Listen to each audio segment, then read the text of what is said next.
Assalamualaikum warahmatullahi wabarakatuh. Gimana nih kabarnya teman-teman? Tetap jaga kesehatan selalu ya. Ikhtiar, berdoa, berusaha sebagai upaya kalian benar-benar menginginkan apa yang kalian impikan.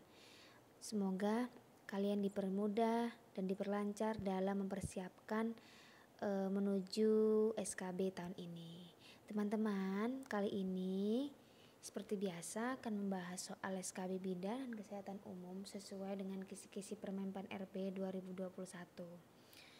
Teman-teman, sebelum kita membahas soal, jangan lupa like, share, comment, and subscribe ya sebagai bentuk support kalian ke kita supaya kita juga semangat bikin videonya.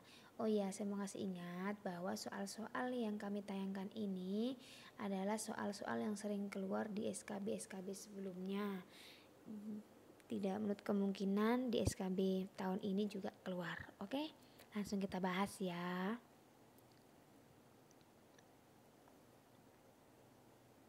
Dalam mendukung visi dan misi Presiden Republik Indonesia 2020 sampai 2024, Badan Penelitian dan Pengembangan Kesehatan Litbangkes sebagai unit Eselon 1 Kementerian Kesehatan membuat visi dan misi. Berikut ini visi dari Litbangkes adalah: A. Lokomotif, legitimator, dan pengawal pembangunan kesehatan.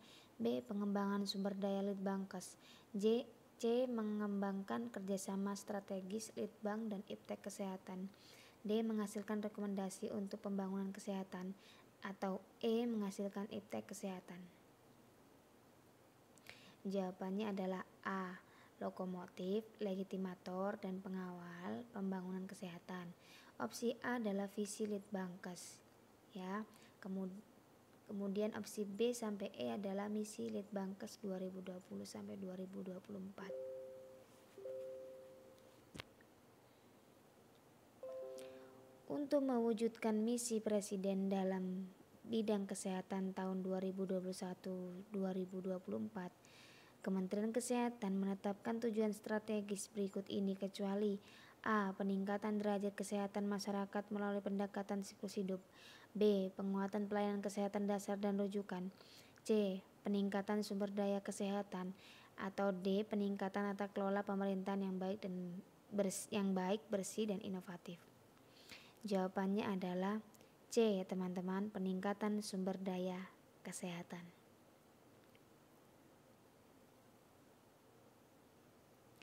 Berikut ini yang merupakan arah kebijakan RPJMN 2021 sampai 2024 bidang kesehatan adalah: A. Peningkatan kesehatan ibu, anak, KB, dan kesehatan reproduksi. B. Percepatan perbaikan gizi.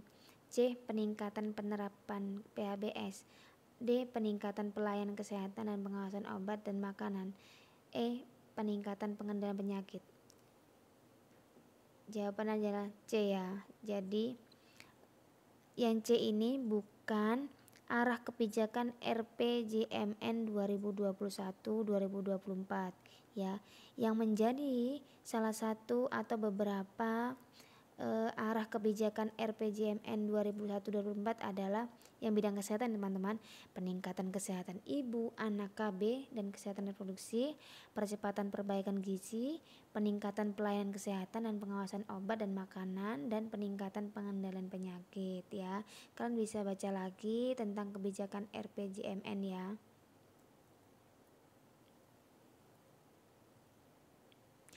Visi Presiden 2020 sampai 2024 adalah terwujudnya Indonesia maju yang berdaulat, mandiri, dan berkepribadian berlandaskan gotong royong. Maka telah disusun 9 misi Presiden berikut ini kecuali: A. Peningkatan kualitas manusia Indonesia. B. Penguatan struktur ekonomi yang produktif, mandiri, dan berdaya saing. C. Pembangunan yang merata dan berkeadilan. D. Peningkatan tata kelola pemerintahan yang inovatif. Atau E. Mencapai lingkungan hidup yang berkelanjutan. Jadi teman-teman, visi Presiden juga harus sering dibaca ya. Nggak perlu dihafal sebenarnya, dibaca. Karena dengan baca kita juga jadi familiar gitu ya. Beda teman-teman orang yang belajar sama tidak itu beda. Orang yang pernah membaca dengan orang yang tidak pernah membaca itu sangat beda. Orang yang membaca itu lebih familiar dengan apa yang kita baca, seperti itu ya. Nah, jawabannya adalah D, peningkatan tata kelola pemerintahan yang inovatif ya. Jadi, peningkatan kualitas hidup manusia Indonesia, penguatan struktur ekonomi yang produktif, mandiri dan berdaya saing, kemudian pembangunan merata dan berkeadilan, mencapai lingkungan hidup yang berkelanjutan adalah wujud ya visi Presiden 2020 sampai 2024. Dibaca-baca lagi ya teman-teman tentang visi misi Presiden 2020 sampai 2024.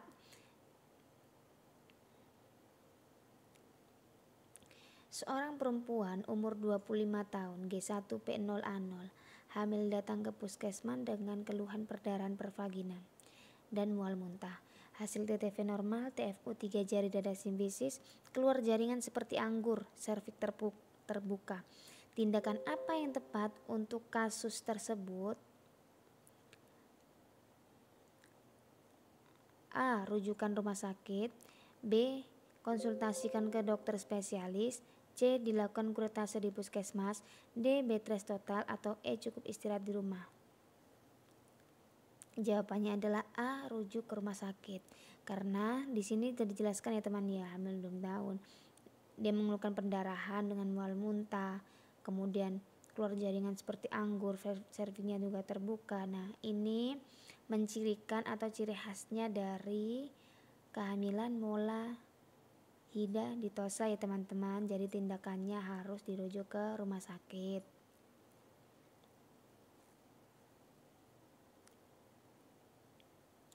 Nyonya D melahirkan anak kedua di puskesmas. Plasenta lahir 5 menit setelah bayi lahir. Tiba-tiba terjadi perdarahan hebat.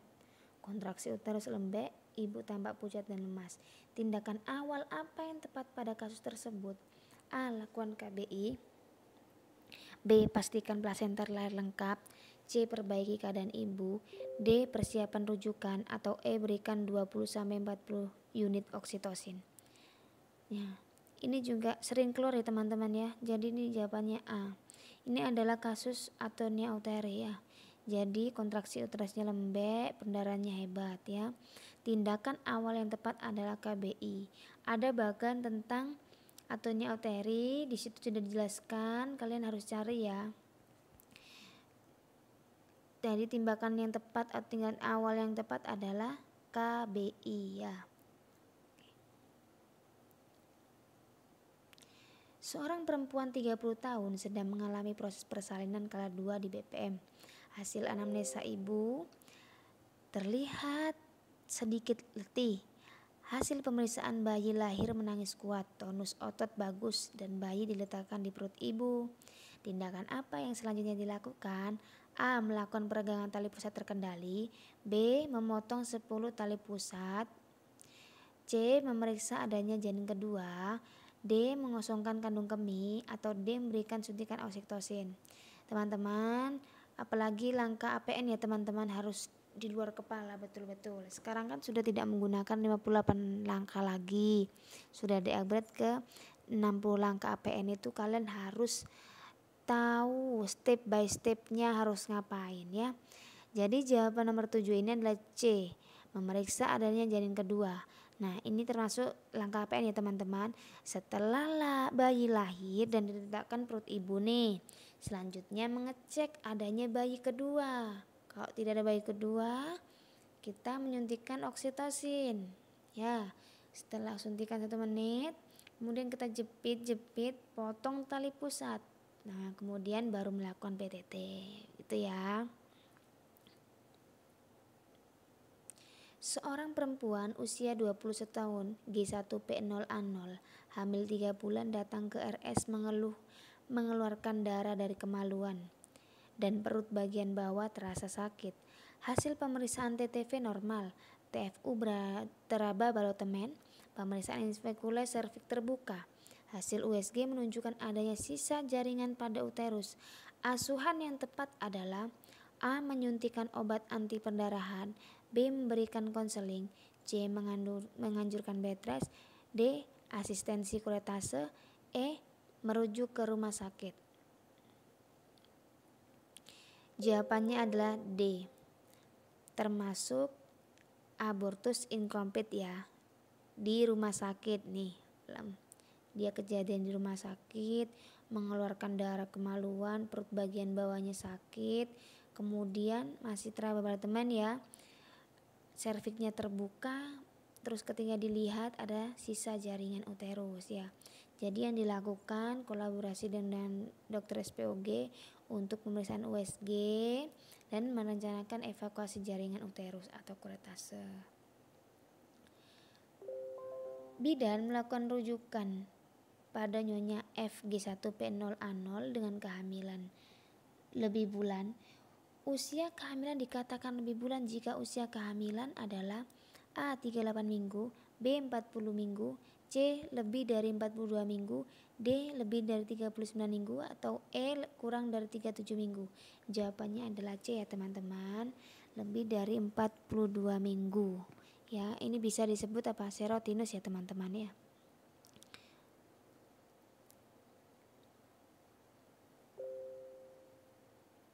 Seorang bayi baru saja lahir dengan BB 3.500 gram, panjang badan 49 cm, hasil pemeriksaan tidak ada kelainan.